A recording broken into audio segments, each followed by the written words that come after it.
Hello, everyone. My name is Diego Alfonso, and I'm your host with the Florida Aviation Network.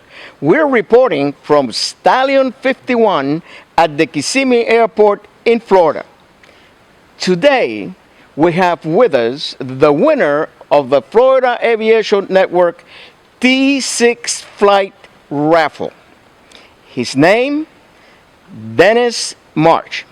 Dennis, let me tell you this. I have done hundreds of interviews, but I have never felt the excitement coming out of an interviewee like I've done today. And we have 100 questions to ask you, and I know you want to tell the world exactly what you experienced today. But before we get there, let me just get a little bit of a background thing. How did you come about purchasing the tickets for the raffle? Well, last Christmas, Teresa, my wife, decided to go ahead and enter the raffle, and she bought, I think, 10 tickets or whatever like that for the T6 ride when we saw it being advertised on Facebook.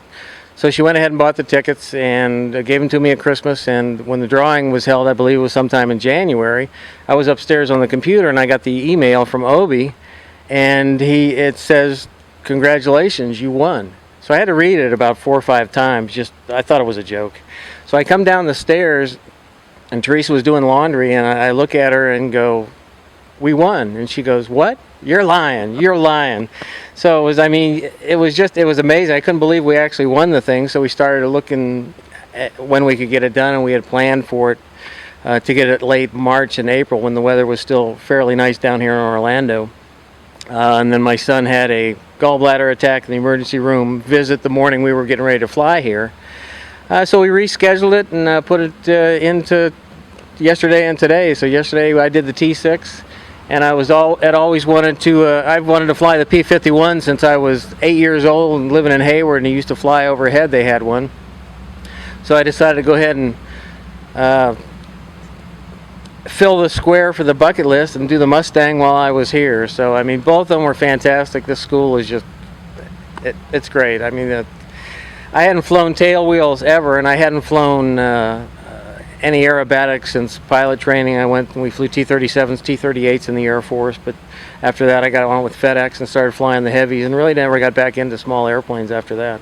Now, I understand that you had your son fly today, the T6. Tell us about that. I did. When it dawned on me that we had the possibility of, since I was staying an extra day to fly the Mustang, to get Adam to come out, because I'd seen on the Stallion 51 website that it showed some videos of formation, and I said, well, why can't Adam come down here and we do a little bit? So he was flying, finished up a trip on Thursday. He flew in, jump seated in on United, I think, and he's got a trip tomorrow go back to do the regular job, so we got to do the formation stuff. He got to fly the T6. It's a dream come true. How many people get to say that they got to do something like this with their son?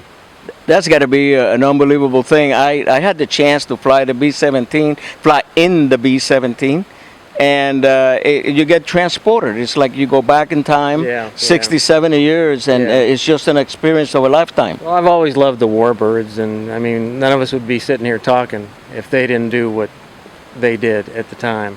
The Mustang itself was one of the most gorgeous airplanes ever built, and the fact that it turned the war around, to me, is just even more amazing.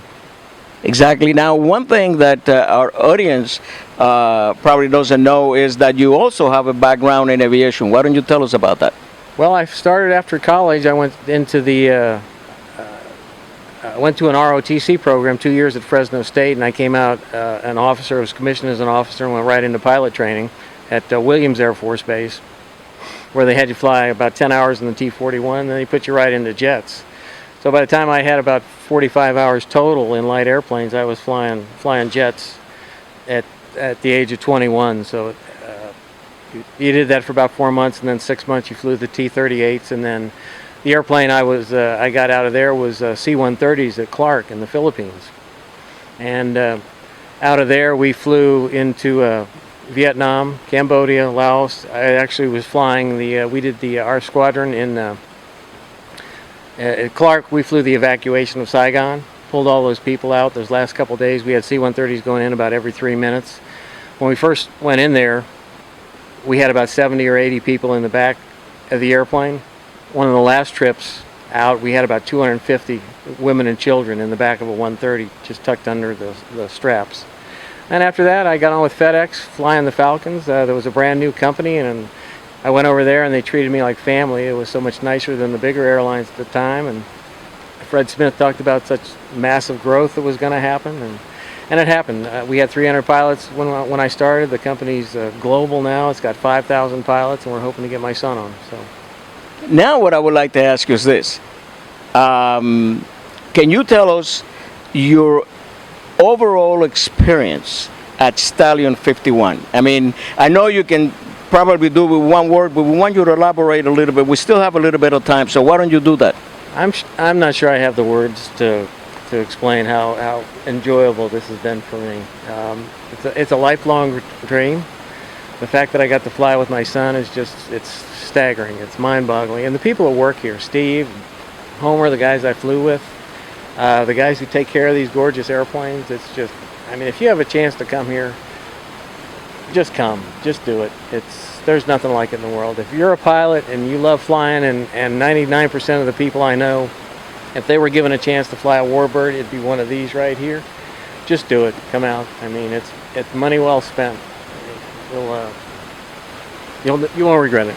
That is a great story. Well, anyway, folks, we have come to the end, and like I tell you, I can still feel the excitement coming through. But remember, the Florida Aviation Network has also a raffle for 2016, and this will be announced at the Sebring Expo 2016, and it's a weekend at the Florida Keys 4-2. If you are in the Florida area, you know what the Keys are all about. If you're away from here, you probably are wondering what the Keys are about. So either way, you need to get those tickets.